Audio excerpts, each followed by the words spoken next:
नमस्कार दोस्तों, genius glimpse में आपका स्वागत है। दोस्तों, आज की वीडियो बहुत ही इंपॉर्टेंट होने वाली है, जिसमें फिजिक्स जीके के एमसीक्यूज लिए गए हैं। टॉप 30 एमसीक्यूज हैं, जो एसएससी एमटीएस एग्जाम में बहुत इंपॉर्टेंट होने वाली है। तो शुरू करते हैं वीडियो। पहला सवाल आता है, तड़ित चालक बनाने के लिए प्रयुक्त धातु है कॉपर, लोहा, एल्युमिनियम या जिंक।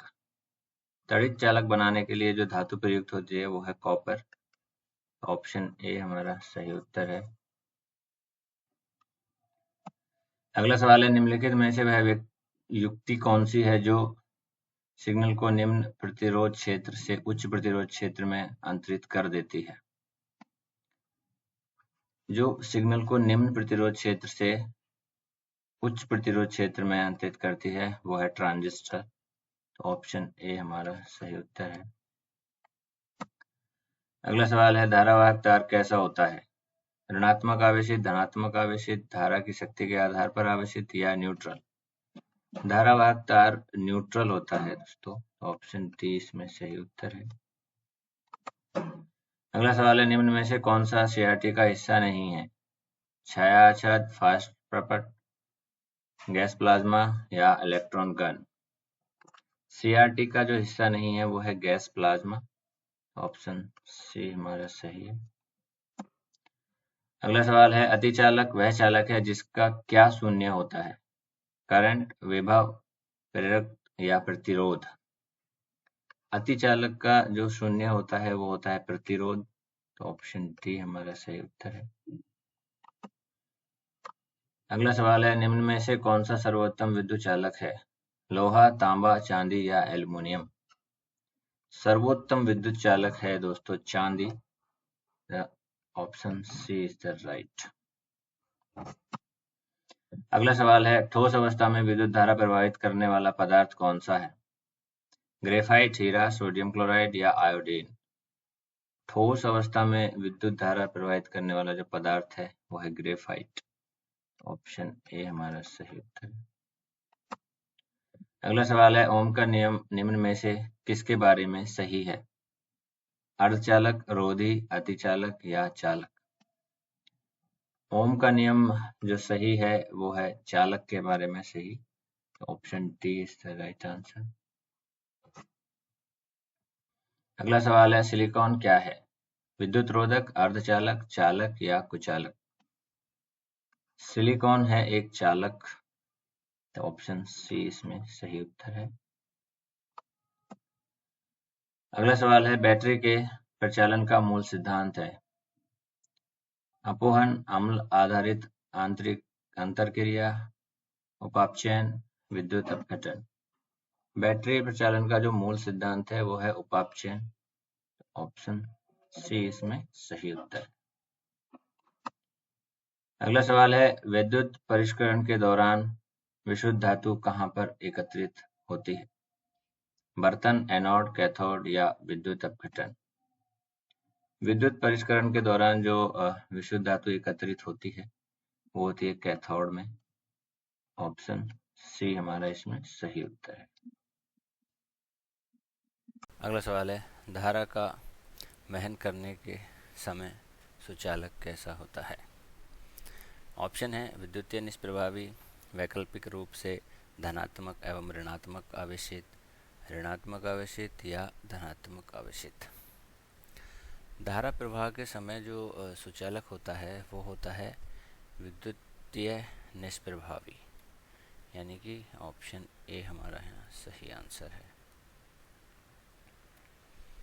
अगला सवाल है, बिजली के उच्च वोल्टता वाले तार पर बैठे पक्षी को विद्युत मारने नहीं होता क्योंकि।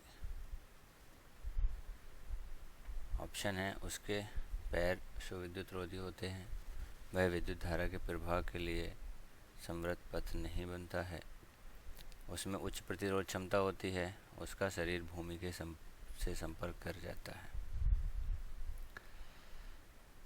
उच्च वोल्ट तार पर जब पक्षी बैठा होता है तो उसे विद्युत नहीं मार सकती है क्योंकि वह विद्युत धारा के प्रवाह के लिए समृद्ध पथ नहीं बनाता है। तो ऑप्शन बी हमारा यहाँ सही आंसर होगा। अगला सवाल है, निम्नलिखित में सबसे बढ़िया रोधी कौन सा है? लकड़ी, कागज, कांच या कपड़ा? सबसे बढ़िया रोधी जो होता है वो है कांच। तो option C is the right answer. अगला सवाल है, नॉट गेट किसके द्वारा क्रियान्वित किया जा सकता है? नोट गेट दोस्तों क्रियान्वित किया जा सकता है एकल ट्रांजिस्टर के द्वारा। तो ऑप्शन सी यहाँ सही आंसर है। अगला सवाल है, जो ठोस उच्च ताप पर विद्युत का वहन करते हैं परंतु न्यून ताप पर नहीं, वे कहलाते हैं? ऐसे ठोस जो विद्युत वहन उच्च ताप पर विद्युत वहन करते हैं लेकिन न्यून ताप पर वो नहीं करते हैं, तो वो कहलाते हैं अर्धचालक। उनको अर्धचालक कहा जाता है। तो ऑप्शन डी हमारा यहाँ सही आंसर है। अगला सवाल है, एसी को डीसी में रूपांतरित करने के लिए प्रयुक्त साधन को कहते हैं? अल्टरनेटिव करंट को डायरेक्ट करंट में रूपांतरित करने के लिए जो प्रसाधन यूज होता है दोस्तों, उसे कहते हैं देष्टकारी। तो ऑप्शन ए हमारा यहाँ सही उत्तर है। अगला सवाल है, चुंबक रक्षक किसके टुकड़े होते हैं? कोबाल्ट, निकेल, नरम लोहा या इस्पात? चुंबक रक्षक जो टुकड़े होते हैं वो होते हैं नरम लोहे के। ऑप्शन सी यहाँ सही आंसर है। अगला सवाल है, बिजली का बल्ब निम्नलिखित में से किससे आर्जित होता है? शक्ति और वोल्टता, शक्ति और धारा, ऊर्जा और बिजली या धारा और वोल्टता? सही आंसर है इसमें शक्ति और वोल्टता, यानी कि ऑप्शन ए हमारा करेक्ट आंसर है। अगला सवाल है, जिन पदार्थों के अंत विद्युत प्रतिरोध होता है उसे कहते हैं? अनंत प्रतिरोध जो होता है दोस्तों पदार्थों में, उन्हें जो कहते हैं विद्युत रोधी कहते हैं। तो ऑप्शन डी हमारा यहाँ सही आंसर है। अगला सवाल है, किसी ठोस पदार्थ के बिना द्रव में बदले सीधे वाष्प अवस्था में परिवर्तित होने को कहते हैं? ठोस को सीधा वाष्प अवस्था में परिवर्तित होना जो कहलाता है वो कहलाता है ऊर्ध्वपातन, यानी कि ऑप्शन डी हमारा यहाँ सही आंसर है। अगला सवाल है, ऊर्ध्वपातन पदार्थ है कपूर, नैथली, क्लोराइड, अमोनियम या उपयुक्त सभी? ऊर्ध्वपात जो पदार्थ हैं दोस्तों वो कपूरथला, क्लोराइड और अमोनियम, ये तीनों ही हैं, यानी कि ऑप्शन डी हमारा ये सही है, उपरोक्त सभी। अगला सवाल है, जिस ताप पर कोई द्रव ऊष्मा पाकर वाष्प में बदलता है कहलाता है?